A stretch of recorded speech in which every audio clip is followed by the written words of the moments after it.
आज हम लोग ये क्वेश्चन सॉल्व करने वाला है जो कि है एक्सपोनेंट ऑफ रियल नंबर से एक्सरसाइज 2.1। उसमें से बेस्ड ऑन लॉट से question number 7 solve the following equation for x। तो उसका क्वेश्चन है 2 पे पावर 2x माइनस 2 पे पावर x प्लस 3 प्लस 2 पे पावर 4 इक्वल टू 0। देन हम लोग इसको लिख सकते हैं 2 पे power x plus x, because हम लोग पढ़े हैं कि x plus x equal to होता है 2x, x plus x equal to 2x। तो वही हमने यहाँ पे लिखा है, यहाँ 2x है तो यहाँ पे हम लोग लिख दिए x plus x equal to 2x। फिर यहाँ माइनस का साइन है, यहाँ भी माइनस का साइन हो जाएगा।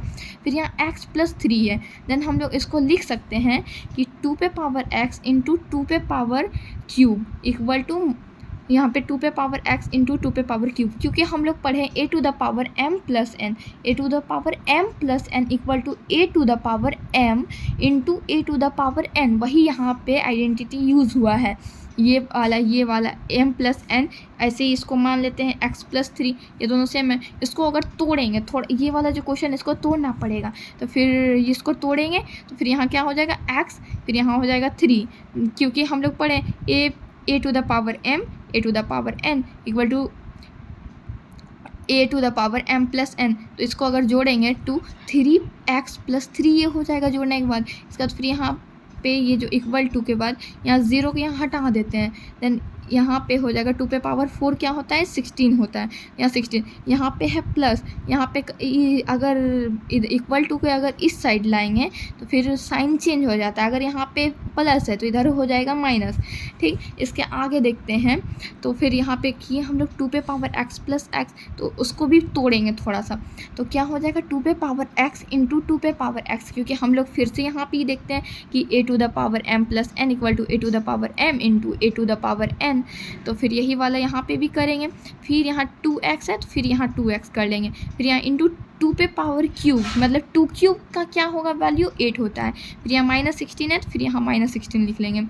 फिर इसको 2x को कॉमन लेंगे तो बचा 2x माइनस 8 का 8, फिर ये -16 का 16। ये वाला जो क्वेश्चन है वो थोड़ा सा डिफ़िकल्ट है, विदाउट अगर हम लोग कुछ नहीं मानेंगे फिर ये वाला क्वेश्चन जो है बहुत ही डिफ़िकल्टीज वे में बनेगा, इसलिए बहुत लार्ज बन जाएगा, इसलिए हमको इसमें से कुछ मानना पड़ेगा।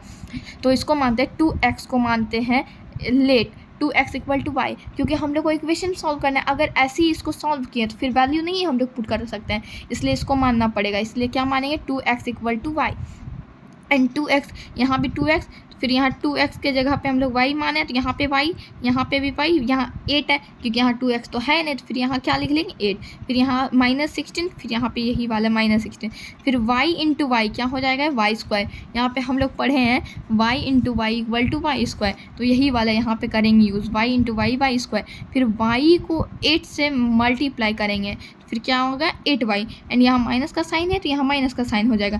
फिर ये इधर इक्वल टू के जो इधर है -16 उसको इक्वल टू के इस साइड लाएंगे, राइट साइड लाएंगे, तो फिर ये क्या हो जाएगा माइनस था तो ये +16 का 16 हो जाएगा इक्वल टू 0 हो जाएगा। एंड फिर इसके बाद हम लोग करेंगे वाई स्क्वायर। हम लोग फैक्टराइजेशन में एक चैप्टर पढ़े हैं जिसमें कि है कि ये दोनों को मल्टीप्लाई करने के बाद ये आना चाहिए, कोई भी ऐसा नंबर लें कि मल्टीप्लाई करने के बाद ये वाला नंबर आना चाहिए। ये दोनों को मल्टीप्लाई करेंगे तो क्या आएगा 16y स्क्वायर। 16y स्क्वायर को हम लोग कैसे लिख सकते हैं, तो हम लोग ऐसे लिख सकते हैं -4y equal to 8y, and अगर इसको मल्टीप्लाई कर दिए तो इक्वल टू क्या हो जाएगा, इक्वल टू हो जाएगा 16y स्क्वायर, इक्वल टू क्या हो जाएगा 16y स्क्वायर। इसलिए यहाँ पे ये वाला करेंगे, इसलिए हम लोग लिख सकते हैं y स्क्वायर -4y प्लस यहाँ 16 है 16 लिख लेंगे इक्वल टू 0।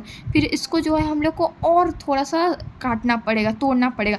देन अगर इसको ये कर देंगे, इसमें से कॉमन लेंगे, ये दोनों में से कॉमन क्या है y है कॉमन, तो एक ही y यहाँ पे लिखेंगे क्योंकि एक ही y कॉमन है। फिर यहाँ अगर एक y इसमें से हटा दिए तो क्या बचा, केवल एक y बचा, यहाँ एक, फिर यहाँ 4 क्योंकि इधर y वाला एक y था जो कि इधर कट गया।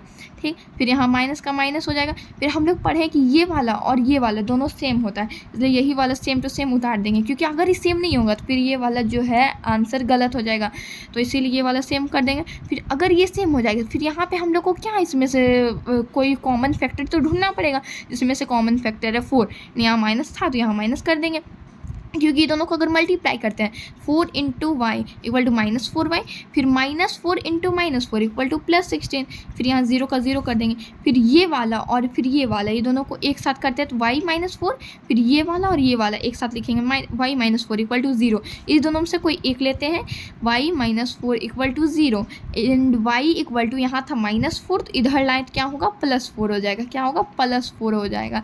एंड फिर जब y का हम लोग वैल्यू यहाँ पे पुट किए थे इधर 2x इक्वल टू वाई, तो फिर यहीं पे हम लोग क्या करेंगे, y का यहाँ पे वैल्यू वो लिखेंगे 2x इक्वल टू क्या हो जाएगा 4 हो जाएगा, एंड 2x यहाँ पे लिख लेंगे। 4 को हम लोग कैसे लिख सकते हैं, 4 को हम लोग 2 का स्क्वायर तो लिख सकते हैं, देन यहाँ पे हम लोग 2 का स्क्वायर लिख लेंगे, एंड 2 एंड e2 ये दोनों क्या होगा कट जाएगा, तो क्या बचा x and x equal to 2, x equal to 2, तो हमारा आंसर क्या आया x इक्वल टू 2, जैसा कि हम लोग को यहाँ पे बताया गया solve the following equation of x का हम लोग को वैल्यू पुट करना था, देन हम लोग का x का वैल्यू क्या आया 2। Thank you.